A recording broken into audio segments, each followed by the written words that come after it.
Welcome to the Lawson Brothers podcast. This is Sam Lawson. My name's James. Thanks for tuning in today from wherever you are, whether you're listening on Spotify or Apple Podcast or watching on YouTube. We just want to say welcome and that we hope you are doing well. We're excited about what we're going to talk about today. We're going to cover some funny stories and discipline, routines, and adversity. Yeah, let's get into it. Here we go.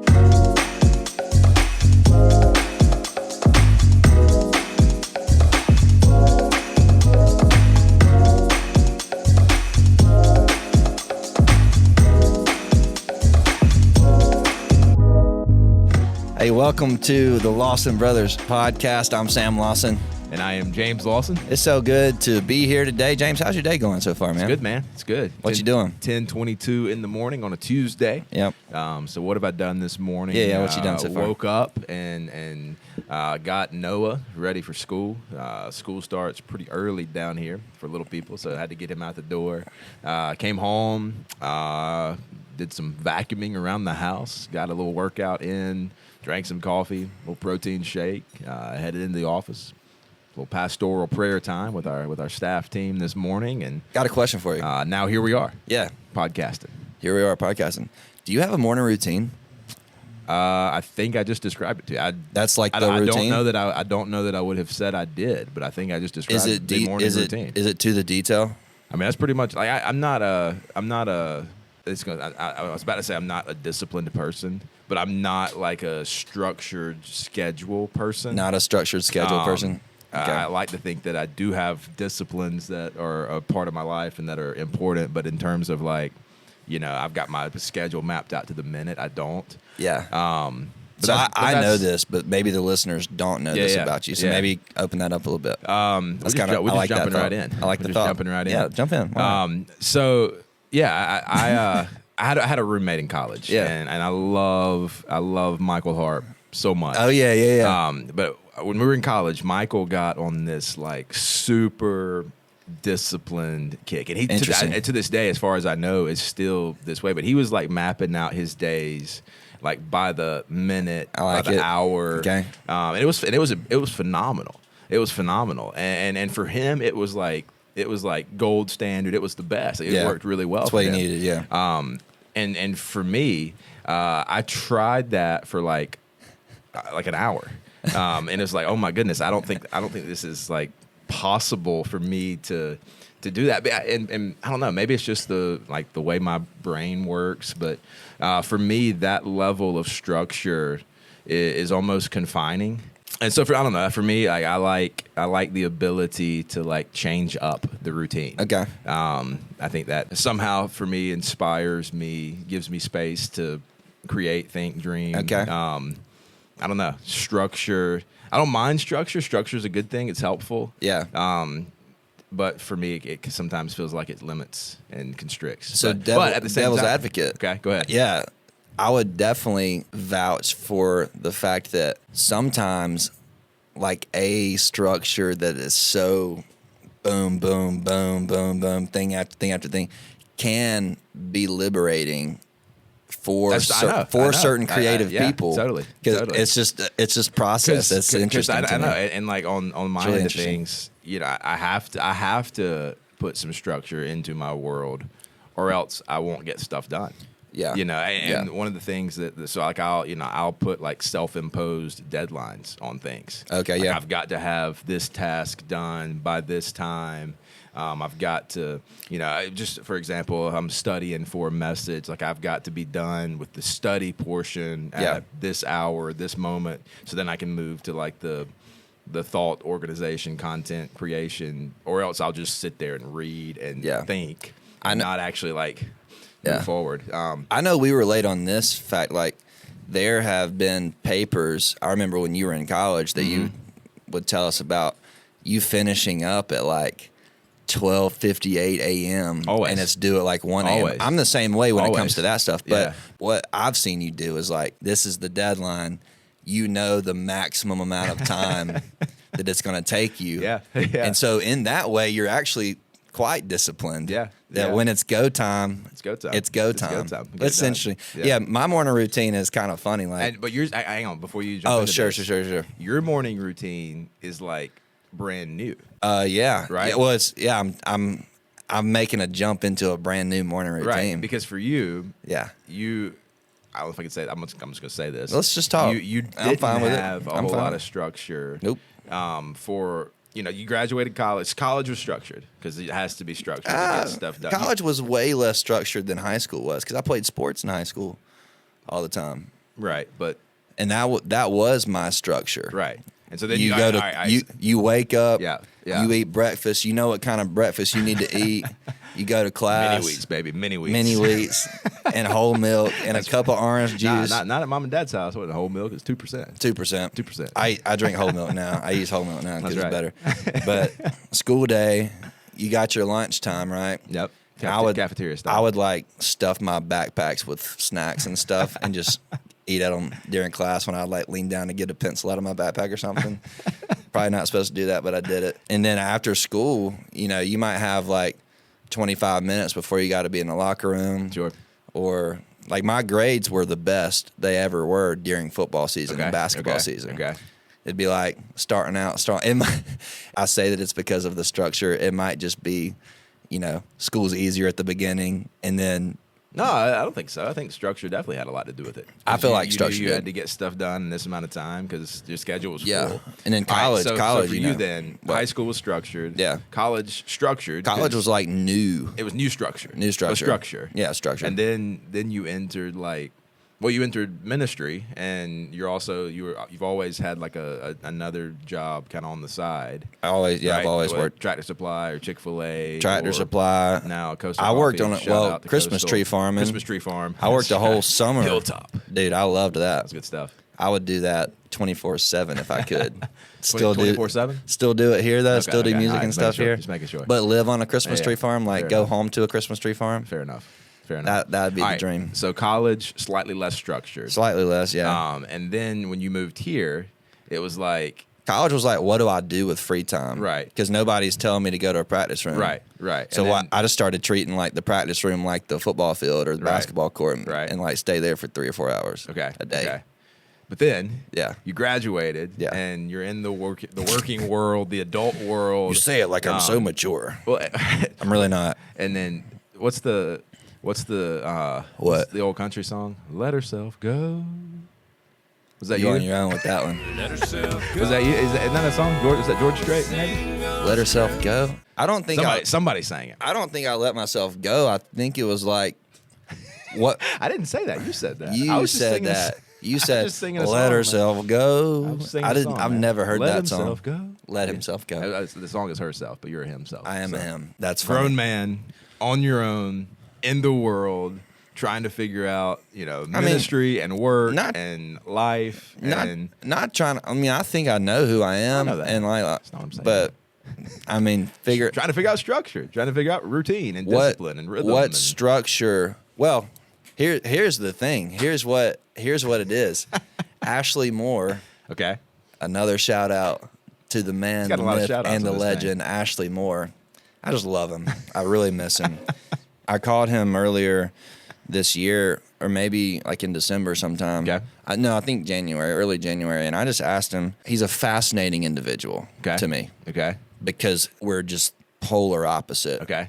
In about every way. Okay. Person other than we love basketball, but we're polar opposite. He's a Duke fan. I'm a North Carolina fan. I like him. So you would love him. Ashley blows my mind. Yeah. Just like how he approaches a day. Yeah. What his office looks like. Yeah. You walk into it and you feel like you're in the library of like the Biltmore House. That's like the So what you're saying, he's aesthetic. Like neat and organized and logical and sequential, and he's organized. Got a plan. He thinks before he speaks. which you have never done in your entire life. Mom, you remember Mom? She always said, like, if you ever get a tattoo, which I have a couple different tattoos. She always said, if you get a tattoo, you need to get it on your hand, and it needs to say think. Yeah. So Mom also says that I will whenever get that tattoo when sometime. she found out we were doing this podcast, she began to sweat nervously, and she gets very nervous every time she listens because she Rightfully doesn't know so. Yeah. what you're going to say. she's a mama bear. She's Yes. a mama bear. And she should. And If she should if be. she could only hear what Braden edits out. But Ashley just fascinates me. Yeah. And I will text him randomly. Like I texted him randomly the other day and was like, "Hey, what news sources do you pull your news from?" Okay. Out of the blue. Yeah. Boom. Sends me back this long message. He's got a document like already typed up. It's ready to great. go. It's great. It ain't super it. long, but I it's love it. what I That's needed, great. and it's That's awesome, great. helpful. But I called him like in January, I think, and just said, "I've walked by your office several times, and I would do this regularly up in Simpsonville. I'd walk by his office, and I'd just see him sitting there reading in his office, Yeah. like chilling, Yeah. like not a care in the world, Yeah. just him and the book, whatever Yeah. the book is." Talking about like whatever the world the book's created, like he's there in it. Yeah. And he's got like his office smells good. He's got music always playing in his office. Yeah. And I just asked him, I said, Ashley, I know, because he's over upstate sports. He's a campus pastor. He's on a teaching team, does a bunch of stuff. And he's got a bunch of people to pastor, right? And shepherd. And I said, how do you find and create the time to just read with all the things you have on your to-do list and the things that he has to knock out and stuff like that, all his responsibilities? His answer was just really profound, and I might be misquoting it a little bit, but he said, I've tried to learn to fall in love with the rhythms of life, and also I have tried to like find freedom within the boundaries and limitations that I've had to set for myself. That's good. And that just like fireworks go off in my head, because I've never approached time. I had not really approached time like that. Yeah. I've got a bunch of goals. I've got a bunch of things that I love to do, things that I want to like accomplish, and things like all of us do. Sure. Hopefully. But it's just great food for thought for me with, okay, you're working a couple jobs, you got like different people that you're hanging out with and you want to get to know. You want to also pour out 100% into what you're doing. Sure. And like pour your heart and soul into it, right? And do it well. Yeah.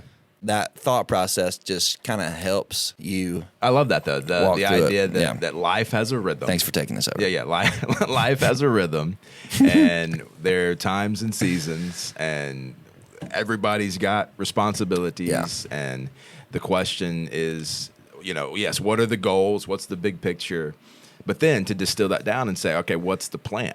Yeah. Right. Everybody Yeah. can make goals, but now let's make a plan to say, hey, how do we get there? And I love that. Like for some people, that looks like daily saying from 8 to 9, I'm doing this. From 10 to 12, I'm doing this. And like really structuring that. For me, it's a little bit different. For me, it's like Mondays are follow up from Sunday, staff meeting days. Yeah.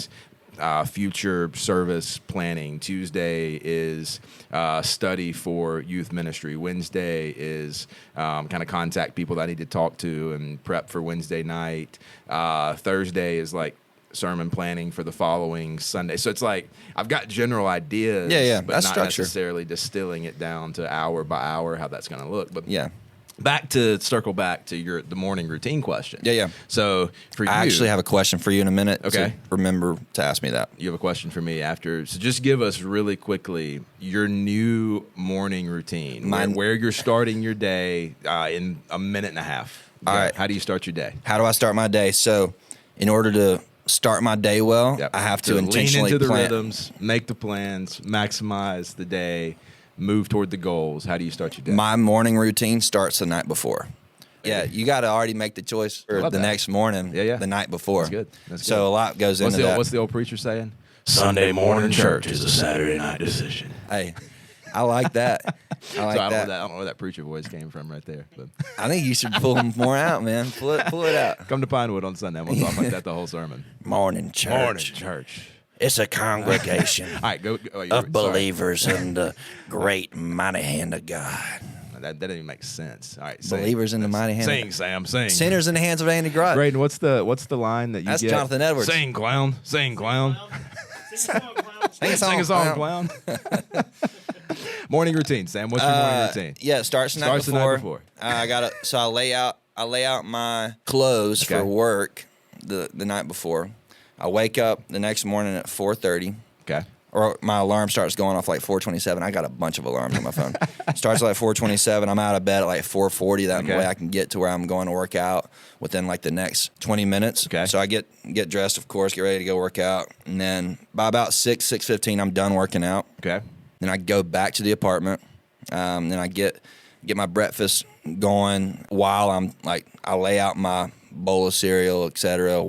Before I go get a shower, go get ready, go eat, do a quiet time. Yeah. Start the morning with a quiet time. John Adams, his advice. Ashley Moore, his advice. You can't expect to pour out during the day if you haven't filled up beforehand. Yeah, that's good. And that's their words and my application and stuff. And so that's just helped me. Yeah. Food for thought, right? Yeah. No, I love that. Dude, Tara recently has started getting up like at 6 a.m., which is not 4:40 a.m., but it's still, 6 a.m. is early. Yeah. And she has started her day in Scripture every day for as long as for the last little bit. It's awesome. It's been a game changer. I'm not naturally a morning person, so that's something I'm trying to work on because of what exactly you just said. How you start matters. Well, I pulled it from your message.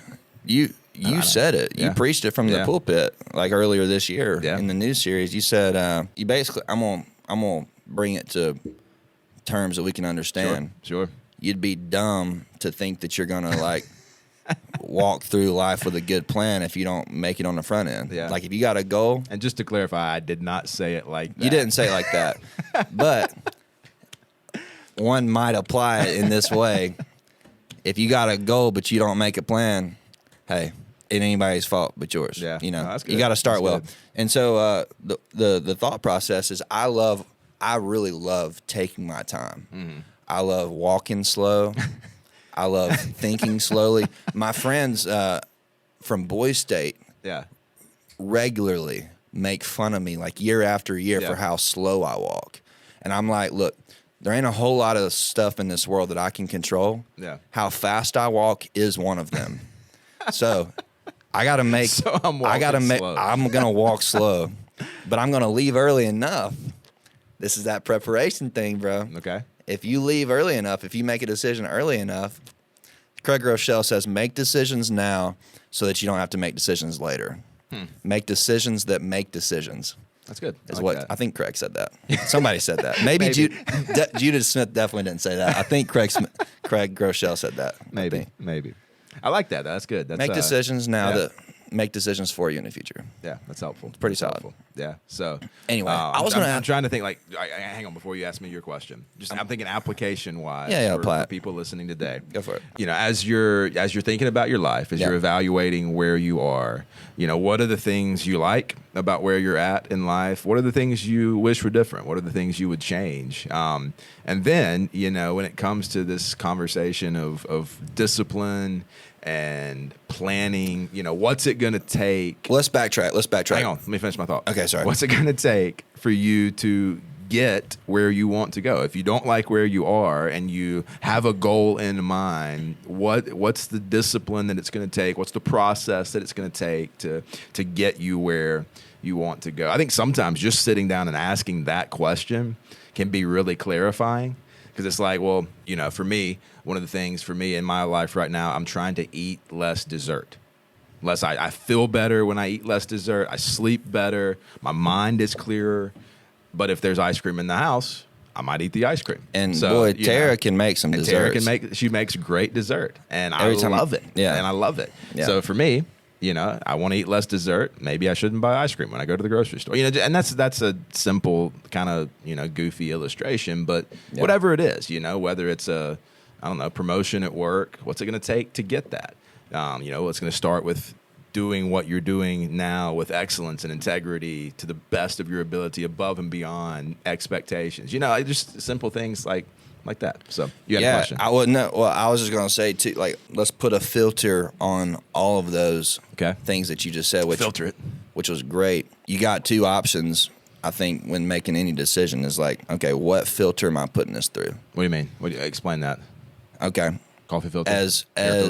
As believers, we get the chance to either filter our thinking and our decisions through the Word of God. Gotcha. I'm following you. Or not the Word of God. Okay. I mean, it's that clear. Yeah. And so your desires, your wants, your goals, your work ethic, your expectations for stuff, your why. Let's just sum it all up and say, there you go. I like your that. why. Why? Why am I working hard? Well, Scripture lays it out for me to. Why am I trying to better my ability to serve in whatever occupation I work in? Yeah. In the business office, behind a desk, on a... So what? Can I jump in? Jump in, what bro. What you're saying there is, even before you ask the question of where am I and where do I want to go, Yep. evaluate all of this through the lens of faith and the Scriptures to say, is where I am and where I want to go, is that even in line with who God is and who God's calling me to be? That's exactly right. And if it's not, then let's back up and start there and say, well, how do I grow in my relationship with God so that I know what God wants and I know where God wants me to go? And even if the future doesn't clarify and crystallize for me, I at least know the general direction in terms of the person that I should be becoming as I'm making these goals and these plans by which to get there. Yeah, I mean, Does that make sense? Yeah, absolutely does. Sunday, you said one of the most dangerous things we can do is like surrender to God. And what you were saying in a practical way is, hey, once I surrender to God, if prior to surrendering to God, you were doing your own thing on your own time, on your own agenda, all right, that's a scenario. Then you surrender to God. Well, you have now surrendered to His time, That's good. His plan, His agenda. And then after you surrender, talk about shipwrecks and storms and trials. Yeah. Once you start following Jesus and things start turning around in your life and you're like, oh man, now I got a new wave of thinking. Yeah. My job, I just got fired from it, or I just got released, or, maybe I don't love this like I thought I did. Yeah. God might start turning your mind in some different directions and you feel like your world's flipping over, but no, it's really just the practical result of surrendering to God. That's what I felt like in my life. Like, I had this agenda, I had this plan, I had these thoughts and where I thought I was going to be at 23. Yeah. But God, being rich in mercy, right, and abounding in steadfast love, has had a completely different idea for me than what I thought, and it's been so much better. But and just some to stuff clarify, is flipped. Better doesn't mean easier. Doesn't mean easier. Doesn't mean, and that's that you think about Jesus's words. There is a broad way that a lot of people are walking, and it's the way of comfort and convenience and ease, and it's the way that seems right to a man. But Jesus also says there's a narrow way that leads to life. Translation, it's going to be difficult. It's going to be some bumps in the road. Proverbs talks about the way that seems right to man, but its end is death. Yeah. And then I think that's the challenge that a lot of us are living with every single day. All of us. I would say, all of us, and whether we realize it or not. Right. Following Jesus isn't easiest, but it's best. And that's a tension that we gotta work through. We gotta figure out. The phrase that comes to mind, and this is actually a phrase that Braden used right before we jumped on this podcast today. It's learning to be comfortable in discomfort. Yeah. And that's what it's like to follow Jesus. It's not the path of least resistance, but it's the only path that leads to life. It's the only path that leads to ultimate purpose. It's the only thing that leads to lasting joy and peace and fullness and hope. But we got to get comfortable in discomfort. We got to be okay with acknowledging that we're not okay, that things are not always going our way, that God is reorienting our lives, that He is challenging our perspectives, that we got to be comfortable acknowledging our shortcomings so that we can find healing and growth. Like there's a lot of discomfort that comes with following Jesus. But I think the thing that comes to mind is there's one of the Marine sayings, and we did double check this on the front end: improvise, adapt, and overcome. I love it. I love it. Improvise, adapt, overcome. Let me ask you to share a story, will you? Okay. Yeah. Just quickly tell the story of the SoCon Championship versus Chattanooga. Okay. Where you had to come in off the bench, down several touchdowns, and I think you got a miss. No, y'all were down against Chattanooga. No. All right. So you came on. You came in off the bench, didn't you? You set it up how you think it went. Now, then I'll tell you what actually happened. No, you just tell me. This is like I had this thing in my. Well, tell the story. I forget. Yeah. So I might be wrong, but I was going to ask you to tell that story, then apply in a spiritual way what you had to make the choice on the field to do. Okay. You know what I'm talking about? Yeah. No, I know. There was adversity there. Yeah, totally. So that was my junior year at Wofford. Yep. And I started the year, and I had, during fall camp, won what I thought was the backup quarterback role. Like our coach had publicly said, I'm second string. And that was a big deal at Wofford because we played two quarterbacks. And so we had a guy that was a senior, one of my best friends while I was at Wofford, and he was the starter. And so anyway, there was a couple of guys, that were younger than me that were super talented guys, great guys. And but anyway, I came out of fall camp, and I was second string quarterback. And first game rolls around and gets to the point where, we're going to pull the starter for a few series to give him some, we ran the option. So, quarterback did a lot of running, took a lot of hits, et cetera. Anyway, second string quarterback, comes time to go in the game, and they call for the guy who was third string at that time. And so here I am on the sideline, like, hey, we're going to put the second guy in, and then it's this guy, get ready. And I was like, wait a minute. I thought I was the second string guy. And I was like, well, maybe they just forgot about me for this game. And then the same thing happened the next game and the next game. And it quickly became clear that I was not the second string guy at all. Fast forward, had a couple of injuries. Starter got hurt. The second string guy who was clearly the second string guy. This is the SoCon Championship. I'm getting there. Okay, getting there. He got hurt against App State in Boone. I remember that. Yeah. So then we have the starting quarterback is banged up. Second string guy's out with a knee injury. At this point in time, I am the second string guy, I think.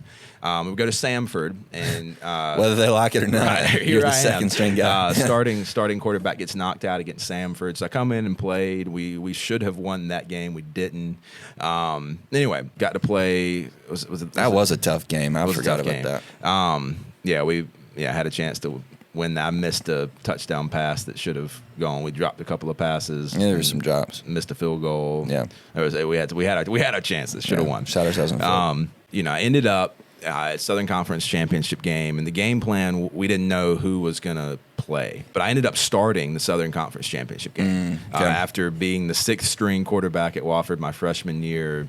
All the the adversity, the work from that position to a place where I was even going to have a chance to play. Yeah. You climbed and worked hard. To thinking I was going to be a second string guy, to not being a second string guy, to now here I am, Southern Conference game starts, and I get on the field before the game, Coach Lang walks by and says, hey, you're going first.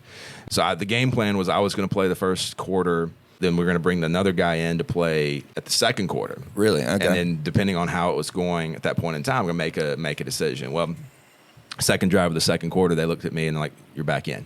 And, Chat was good that year. Had a great defense, a great quarterback, a great team. And it was a tight game, back and forth. I think it was, so we went into overtime. You threw a long touchdown down the sideline. That was a different game. That was a different game? Different game. I didn't throw a touchdown against Chad. We didn't throw the ball a whole lot that game. I think I ended up 5 of 7 or something passing that game. It wasn't. Didn't throw the ball to Michael. Michael Harp caught a few. Yeah, third down conversion. A couple tight end pop passes, and but anyway, it comes down to an overtime game. Yeah. And we had the ball. It was 3rd and 7 from the 9 or 10 yard line. So I had a chance to get a first down, and we ran, it was like a 40-47 triple option to the left, essentially, is that terminology. But we had a fullback that was phenomenal. We faked it to him, probably should have given it to him, but saw a chance to pull it and make a play, and we did, and got a first down. And the next play, he walks in, we win the game. Yeah. 17-13 or 16-13. You know, place goes nuts. Place goes, yeah, and it was wild. It was electric. It was awesome. I'll say it from the fans' perspective. It was electric. Yeah, it was crazy. Yeah. But here's the spiritual application. The choices, the adversity to get to it. So we're talking about comfort and discomfort. Yeah. You know, there were a lot of moments along those 3 years at Wofford where I wanted to walk away. A lot of moments where I thought, it was time to hang it up. Wasn't going like I thought it should go. And man, I was putting in the work, putting in the effort, putting in the discipline, not seeing the results that I thought I should see. Yeah. But you never know. And I think that's the application. You never know when the fruit is going to come. And so the spiritual application to me is what Paul writes in Galatians: don't grow weary in doing good, for in due time you'll reap if you don't give up. And sometimes that's it. Like, just don't give up. Yep. You're trying to get somewhere. You're trying to follow God, trying to grow in your faith. Just don't give up. So many people give up right before they get there, So there's the challenge. Keep your faith. Keep pursuing Christ. Stay in the Word. Keep pursuing God in prayer. Yeah. Be comfortable in discomfort and shine brightly. Yeah. So, yeah, I mean, that's the challenge for the day. Let's wrap it up. James, you ready to do it? Let's do it. Let's wrap it up. Close it out, man. Thank you so much for tuning in from wherever you are, listening or watching on YouTube. Go ahead and continue to comment below. Let us know what questions you might have or things you want us to talk about. Let us know what you're thinking of the podcast. And we're having a blast. I just want to say thank you to everybody who's participating with us. I get a lot out of this as well, and hope that you guys do. So thank you for listening to us today. Challenge for the day. Let's sum it up 2 words that we talked about several weeks ago. Press on. There you go. Press on. Press on. Yeah. Have a great Blue Flame day. See ya.